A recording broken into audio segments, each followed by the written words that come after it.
सुप्रभात विद्यार्थियों, आज हम पढ़ने जा रहे हैं व्याख्यान 2 कक्षा 9वीं विषय हिंदी। उप विषय है हमारा पाठ 14 चंद्रग्रहण से लौटती बेर। प्रश्नोत्तर चर्चा होगी व्याख्यान 1 में पाठ संख्या 14 चंद्रग्रहण से लौटती बेर के दिए गए गृह कार्य की। तो आइए आगे बढ़ते हैं। देख आया चंद्रग्रहण देखता हूँ दृश्य अब मैं मेड़ पर इस खेत की बैठा अकेला। एक बीते के बराबर यह हरा ठिगना चना बांधे मुरेठा शीश पर छोटे गुलाबी फूल का सजकर खड़ा है। ये हमारी चर्चा हुई थी कल के व्याख्यान में, तो एक बार उसकी दोहराई करते हैं, फिर आगे की कविता को पढ़ेंगे। कवि चंद्रग्रहण नामक स्थान से लौट रहा था। लौटते समय वह रास्ते में रुका और उसने खेतों के सौंदर्य को देखा। प्राकृतिक सौंदर्य को देख करके वहीं रुक गया और रुक करके जब उसके मन में कल्पना जागृत हुई तो कवि ने इस कविता की रचना कर डाली। क्या कहा कवि ने कि देख आया चंद्रग्रहण देखता हूँ दृश्य अब मैं, कि मैं चंद्रग्रहण नामक स्थान है वो देख आया हूँ और अब मैं यहाँ के प्राकृतिक सौंदर्य के नजारों को देख रहा हूँ। मेड़ पर इस खेत की बैठा अकेला, मैं खेत की मेड़ पर अकेला बैठा हुआ हूँ। मेरे पास में ही एक बीते के बराबर यह हरा ठिगना चना बांधे मुरेठा शीश पर छोटे गुलाबी फूल का सजकर खड़ा है। कि मेरे पास में ही एक बीते यानी एक बिलांद के बराबर, ठीक है, 9 से 10 इंच के बराबर जो एक पौधा है चने का वो उगा हुआ है, जो ठिगने कद का है, जो छोटे कद का है, जिसने अपने सिर पर गुलाबी रंग के फूल को धारण किया हुआ है। कवि ने यहाँ मानवीकरण अलंकार का प्रयोग करते हुए चने को एक नाटे कद वाले छोटे कद वाले पुरुष के रूप में बताया है, जिसने अपने सिर पर बांधे मुरेठा, मुरेठा मीन्स पगड़ी या साफा, शीश मैंने सिर पर, जिसने अपने सिर पर गुलाबी रंग की पगड़ी को धारण किया हुआ है और ऐसा लग रहा है कि वह दूल्हे के समान सजकर खड़ा है। पास ही मिलकर उगी है बीच में अलसी हटीली, देह की पतली कमर की है लचीली। नीले फूले फूल को सिर पर चढ़ाकर कह रही है जो छुए ये दूं हृदय का दान उसको। साथ में चने के पौधे के साथ एक अलसी का पौधा उगा हुआ है। उसे किसी ने वहां उगाया नहीं था। किसान ने खेती सिर्फ चने के पौधे की थी, लेकिन चने के पौधों के साथ ही एक पौधा वहां पर अलसी का उगा हुआ है, जिसे देख करके कवि के मन में कल्पना जागृत हुई कि अगर वह दूल्हे के समान सजकर खड़ा है तो यह भी कोई अलसी जो है वो एक हठीली नायिका है जो वहां पर जिद से खड़ी हुई है, जिसकी कमर पतली है, ठीक है, देह जिसका शरीर है वो पतला है और जो कमर है उसकी वो लचकदार है, जो हवा से लहरा रही है। नीले फूले फूल को सिर पर चढ़ाकर वह अलसी का जो पौधा है उस पर एक गुलाबी रंग नीले रंग का फूल उगा हुआ है और उस नीले हुए फूल को खिला हुआ देखकर कवि ने सोचा कि ये एक नायिका है, हठीली नायिका जो वहां जिद से खड़ी है और जिसने अपने सिर पर नीले रंग के दुपट्टे को धारण किया हुआ है और उस दुपट्टे को धारण किए हुए उसके मन के भाव हैं कि कह रही जो छुए यह दूं हृदय का दान उसका, कि जो भी मेरे इस नीले रंग के दुपट्टे को छू देगा मैं उसे अपना दिल दे दूंगी, अर्थात उसे अपना हृदय दान में दे दूंगी। तो कवि ने यहाँ पर उसके नीले फूलों को दुपट्टा माना है और अलसी के पौधे को यहाँ पर एक हठीली नायिका के रूप में दर्शाया गया है जो वहां पर जिद से खड़ी है और अपने मन के भावों को प्रकट कर रही है कि जो भी उसके उस नीले फूल रूपी दुपट्टे को छू देगा उसे वह अपना हृदय दान में दे देगी। और सरसों की न पूछो हो गई सबसे सयानी, हाथ पीले कर लिए हैं ब्याह मंडप में पधारी।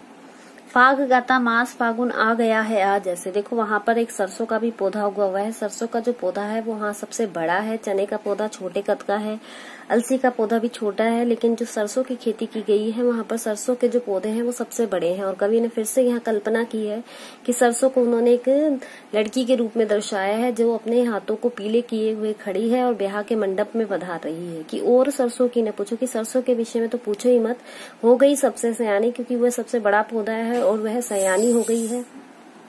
सयानी से अभिप्राय समझदार से है। जिस तरह से कहा जाता था कि समझदार लड़की के होने पर उसका विवाह कर दिया जाता है, उसी तरह से सरसों को यहाँ सयानी के रूप में दर्शाया गया है। तो जो उसके पीले पीले फूल हैं वो उसके पीले पीले हाथों का प्रतीक है, अर्थात उसके विवाह की तैयारी हो रही है और वो ब्याह मंडप में पधारी और वो अपने पीले हाथों को किए ब्याह के मंडप में पधार चुकी है। फाग गाता मास फागुन आ गया है आज, जैसे देखो फागुन के मौसम पर भी यहाँ मानवीकरण अलंकार का प्रयोग किया गया है कि उसे एक पुरुष के रूप में दर्शाया गया है जो कि फाग यानी कि होली के समय में गाए जाने वाले गीतों को गा रहा है, अर्थात विवाह के गीत को गा रहा है। आ गया है आज जैसे देखता हूँ मैं स्वयंवर हो रहा है। कवि को ऐसा लगता है कि दूल्हा के रूप में चना सजकर खड़ा हुआ है। हठीली नायिका अपने मन के भावों को प्रकट कर रही है और सरसों भी अपने पीले हाथों को लेकर के खड़ी है। तो ऐसा लग रहा है कि यहाँ पर स्वयंवर हो रहा है, अर्थात अपने पति का खुद चुनाव करने का कार्य या पत्नी को चुनने का कार्य किया जा रहा है। प्रकृति का अनुराग अंचल हिल रहा है। चारों तरफ प्रकृति का प्रेम रूपी आंचल, अनुराग यानी प्रेम, अंचल मैंने आंचल है, वो हिल रहा है, अर्थात प्रकृति ने चारों तरफ अपने प्रेम रूपी आंचल को फैलाया हुआ है। चारों तरफ खिली हुई फसलें वसंत ऋतु के मौसम के सौंदर्य को और बढ़ाने का कार्य कर रही हैं। इस विजन में, इस सुनसान समय में, इस सुनसान जगह पर दूर व्यापारिक नगर से, जो व्यापार से युक्त नगर है, उससे अलग, शहर से अलग वातावरण जो है वो गांव का ज्यादा प्रेम से भरा हुआ होता है। इस विजन में सुनसान जगह में प्रेम की प्रिय भूमि उपजाऊ अधिक है, कि जो यहाँ की भूमि है वो ज्यादा प्रेम से भरी हुई है, अर्थात यहाँ की जो भूमि है वो प्रेम के वातावरण से युक्त ज्यादा है। और पैरों के तले है एक पोखर, उठ रही इसमें लहरियां, नील तल में जो उगी है घास भूरी, ले रही वह भी लहरियां। एक चांदी का बड़ा सा गोल खंबा आंख को चकमकाता है, कई पत्थर किनारे पी रहे चुपचाप पानी, प्यास जाने कब बुझेगी। देखो, पैरों, जहाँ कवि जिस मेड़ पर बैठा हुआ था खेत की, उसके पैरों के नीचे ही एक पोखर, एक तालाब था। उसमें जो हवा चलने के कारण जो पानी था वो लहरा रहा था। नीले तल में जो भी है घास बुरी, और उस नीले तल में, यानी कि नीला तल इसलिए कहा गया क्योंकि जो पानी है वो बहुत साफ है और जो आकाश है वो नीला है, और उस नीले आकाश का जो प्रतिबिंब जल पर पड़ रहा है वह उसके तल को नीला कर रहा है। और उस नील तल के किनारे पर जो उगी हुई भूरे रंग की घास है वो भी हवा से लहरा रही है। तो ऐसा लग रहा है कि लहरों के साथ वो घास भी लहराती हुई प्रतीत हो रही है। और एक चांदी का बड़ा सा गोल खंबा आंख को है चकमकाता, और सूरज का प्रतिबिंब जब उस हिलते हुए जल पर पड़ता है तो वह एक चांदी के गोल खंबे के समान सूक्ष्म कल्पना का आभास कराता है, कि ऐसा लगता है जैसे कि उस जल के अंदर, यानी कि उस तालाब के अंदर एक गोल चांदी का बड़ा गोल खंबा लेटा दिया गया हो, जिसकी चमक इतनी ज्यादा है कि कवि की जो आंख है वो चकमका जाती है।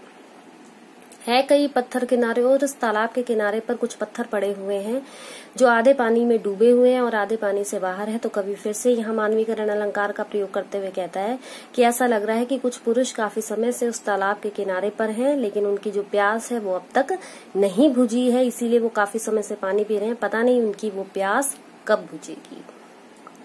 तो अब हम पढ़ेंगे, अब तक हमने पिछली कविता जो कल तक पढ़ी थी उसका एक बार दोहरा कार्य किया। अब उसके साथ ही हम आगे का कविता का जो शेष भाग बचा है उसके बारे में पढ़ेंगे। तो सुनिए कविता के बारे में कि चुप खड़ा बगुला डुबाए टांग जल में, उसी पोखर की बात की जा रही है। चुप खड़ा बगुला डुबाए टांग जल में, देखते ही मीन चंचल ध्यान निद्रा त्यागता है, चट दबाकर चोंच में नीचे गले के डालता है। एक काले माथ वाली चतुर चिड़िया श्वेत पंखों के झपाटे मार फौरन टूट पड़ती है भरे जल के हृदय पर। एक उजली चटुल मछली चोंच पीली में दबाकर दूर उड़ती है गगन में। शब्दार्थ है यहाँ पर।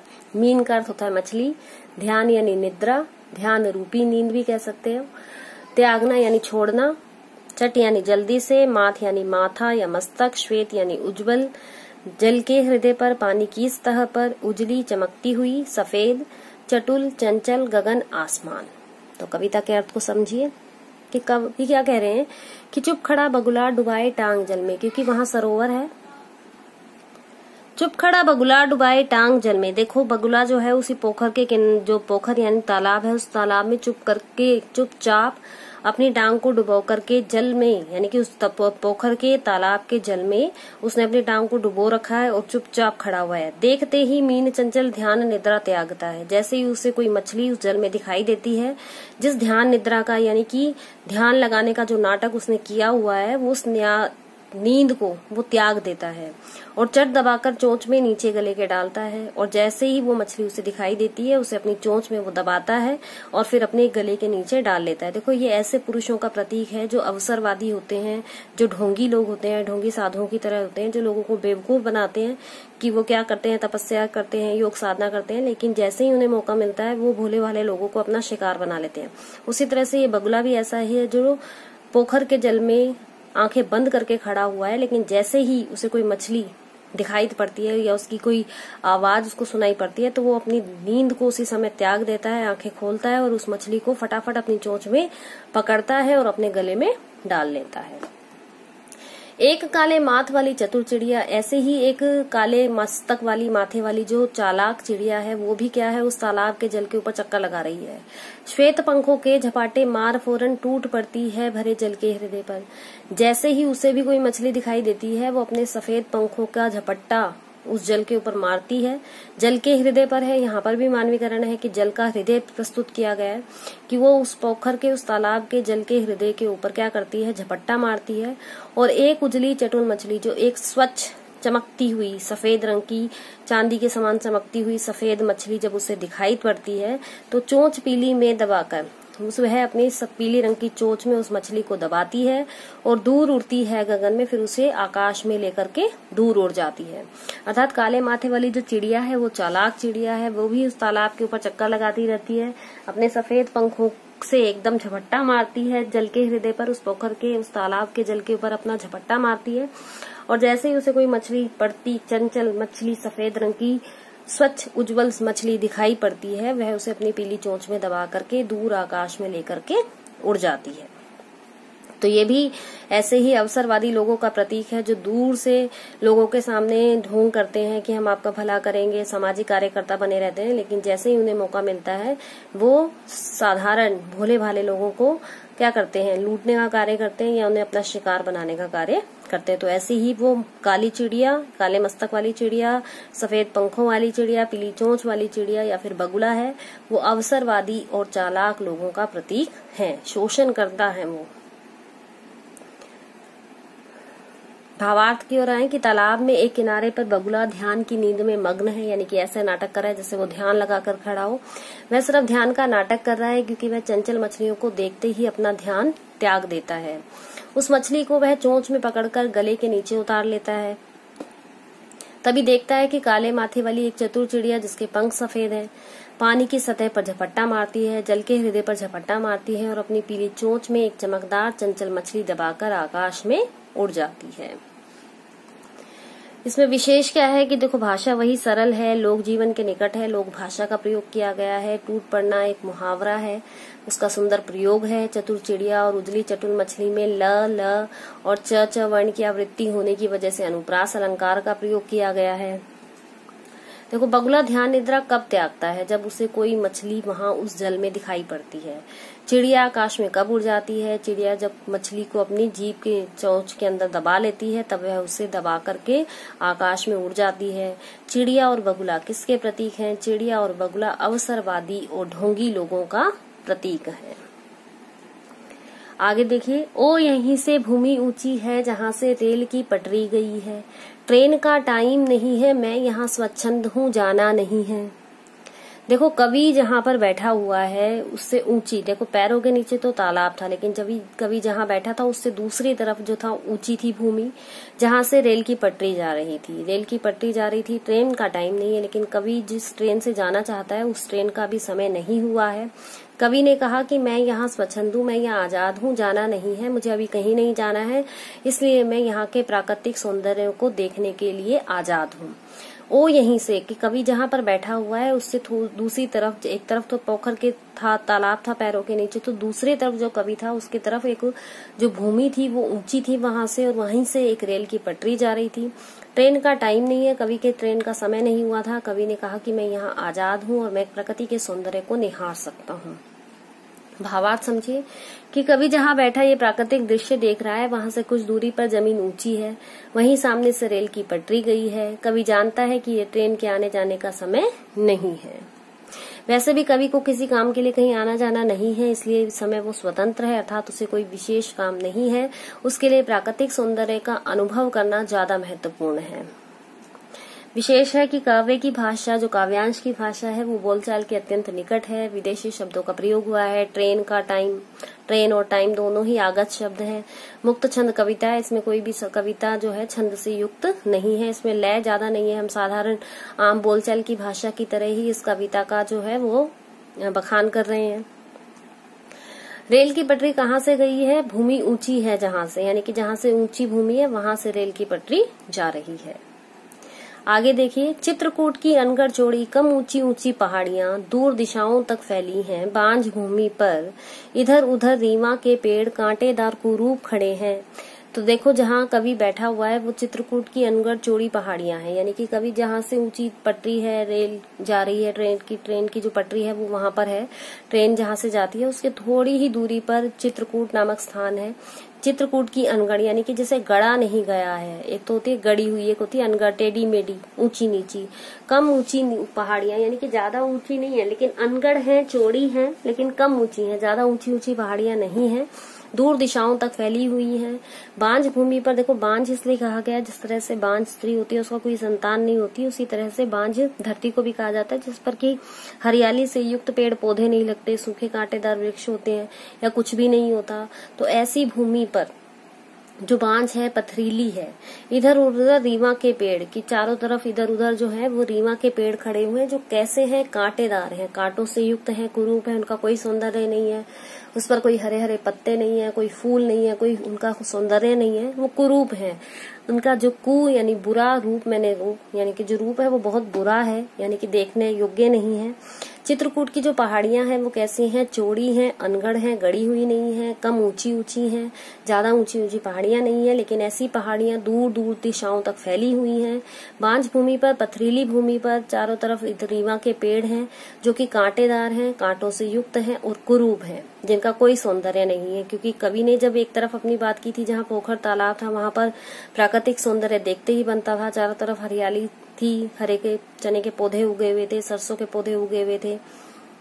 तो दूसरी तरफ कवि की बात कर रहा है कि जो पहाड़ियां हैं वो अनगढ़ है, कम ऊंची ऊंची हैं, पथरीली जमीन है, कांटेदार वृक्ष उगे हुए हैं, कहीं पर भी कोई सौंदर्य देखने को नहीं मिलता। अनगढ़ का अर्थ होता है उबड़ खाबड़, बांझ कहते हैं बंध्या को, रीवा एक कंटीला पेड़ होता है, कुरूप कहते हैं भद्दे जो कहीं से भी अच्छे नहीं लगते। भावार्थ देखिए, कवि देखता है कि उसके सामने चित्रकूट की टेढ़ी मेढ़ी, उबड़ खाबड़, कम ऊंचाई वाली पहाड़ियां दूर दूर तक फैली हुई हैं।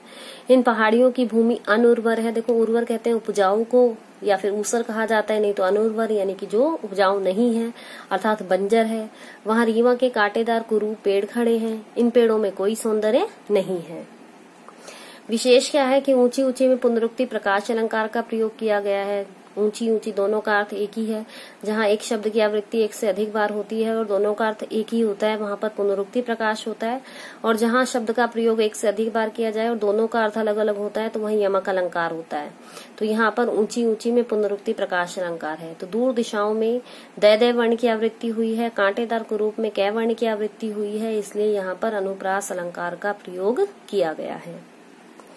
सुन पड़ता है मीठा मीठा रस टपकाता सुग्गे का स्वर टेंटे टेंटे। सुन पड़ता है वनस्थली का हृदय चीरता उठता गिरता सारस का स्वर टेंटो टेंटो। मन होता है उड़ जाऊं मैं पर फैलाए सारस के संग, जहां जुगल जोड़ी रहती है हर खेत में, सच्ची प्रेम कहानी सुन लूं चुप्पे चुप्पे। देखो कवि उसी अनगढ़ चौड़ी पहाड़ियों की बात कर रहा है, बांझ भूमि की बात कर रहा है, जहां पर कोई सौंदर्य देखने को कवि को नहीं मिल रहा है। उस जगह पर भी मीठा मीठा रस टपकाता सुग्गे यानी तोते का स्वर टेंटे टेंटे उसे सुनाई पड़ रहा है। क्या कर रहा है कि कवि जहां पर खड़ा हुआ है वहां पर कांटेदार कुरूप पेड़ खड़े हुए हैं, कहीं पर भी प्राकृतिक सौंदर्य दिखाई नहीं पड़ रहा, लेकिन वहां पर उस पथरीली जमीन पर भी जो पेड़ है उन पेड़ों के बीच में भी तोते, सुग्गे का स्वर जो तोता है उसका स्वर मीठा मीठा रस टपकाता, मीठे मीठे रस को टपकाता हुआ उस तोते का स्वर टेंटे टेंटे कवि को सुनाई पड़ रहा है। सुन पड़ता है वनस्थली का हृदय चीरता उठता गिरता सारस का स्वर टेंटे टेंटो। कि कवि को फिर से, जब एक तरफ तो तोते का मीठा स्वर सुनाई दे रहा है तो दूसरी तरफ वनस्थली का जो वन का स्थान है उसके हृदय को चीरता हुआ, ठीक है, उठता गिरता, कभी उठता है कभी गिरता है, कभी सुनाई पड़ता है कभी नहीं सुनाई पड़ता, सारस पक्षी का जो स्वर है वो टेरटो टेरटो उसे वहां पर सुनाई पड़ता है। जो वनस्थ, क्योंकि जो सुनसान जगह होती है अगर वहां पर कोई बोलता है तो उसकी आवाज कई देर तक गूंजती हुई दिखाई देती है, गूंजती हुई सुनाई पड़ती है। तो ऐसे ही उस तोते की और उस सारस पक्षी की जो आवाज है कभी कम हो जाती थी कभी ज्यादा हो जाती थी, तो काफी देर तक वो सुनाई पड़ती थी। तो कवि उसको सुनता है और कवि क्या उस वनस्थली के हृदय को भी वो स्वर चीरने का कार्य कर रहा है। मन होता है उड़ जाऊं मैं पर फैलाए सारस के संग। कवि कहता है कि मेरा मन होता है कि मैं अपने पंख लगा लूं और इस सारस पक्षियों के साथ मैं भी उड़ जाऊं, जहां जुगल जोड़ी रहती है हर खेत में, जहां जुगल जोड़ी रहती है, इन पक्षियों की जो जोड़ियां हैं वो बनकर रहती हैं पेड़ों पर, सच्ची प्रेम कहानी सुन लूं चुप्पे चुप्पे, और मेरा मन करता है कि मैं भी पक्षी बनकर के पंखों के साथ उड़ जाऊं, और जहां इन पेड़ों पर, इन खेतों में इन पक्षियों की जोड़ियां रहती हैं, उन जोड़ियों की प्रेम कहानी को मैं जाकर के चुपचाप सुन लूं चुप्पे चुप्पे। फिर से यहाँ पुनरुक्ति प्रकाश अलंकार का प्रयोग किया गया है। शब्दार्थ सुनिए इसका। देखो, सुग्गा, सुग्गा का अर्थ होता है तोता, वनस्थली वन प्रांत, जंगल का क्षेत्र, हृदय चीरता यानी दूर तक आवाज गुंजाता, जुगुल कहते हैं युगल या जोड़े को, चुप्पे चुप्पे चुपचाप या छिपकर। कभी तोते की टेटे आवाज सुनाई देती है कवि को, ठीक है। तोते की यह आवाज उसके मन को भा रही है, यह आवाज उसके कानों को बहुत अच्छी लग रही है। उसे दूर से सारस की टेटो टेटो आवाज भी सुनाई देती है। यह आवाज कहीं दूर से प्रांत को चीरती हुई आ रही है। सारस का यह स्वर कभी तेज होता है तो कभी मंद हो जाता है। कभी उस आवाज को सुनकर के प्रेमातुर हो जाता है, उसका मन करता है प्रेम में लिप्त होने का। उसका मन करता है कि वह सारस के साथ उड़कर वहां पहुंच जाए जहां हरे भरे खेतों के बीच यह युगल जोड़ी रहती है और परस्पर प्रेम की बातें कर रही है। कभी चुपचाप तथा छिपकर उनकी प्रेम कहानी को सुनना चाहता है।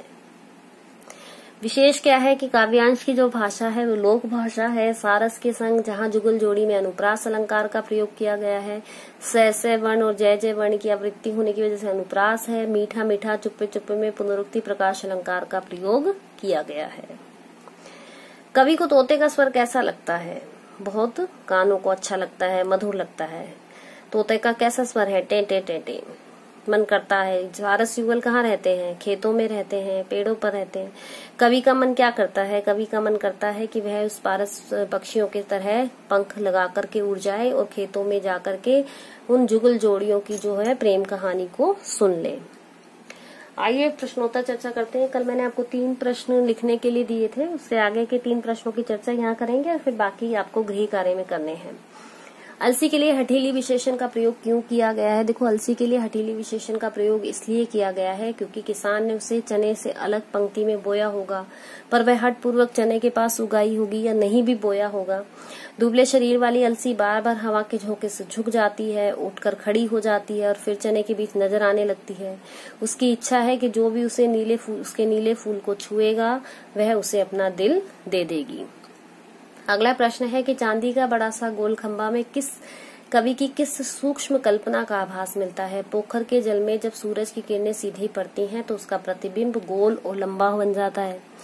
यह प्रतिबिंब कवि को चांदी के खंभे के समान सा लगता है या खंभे सा लगता है। इस प्रकार कवि की यह कल्पना मनोरम बन पड़ी है।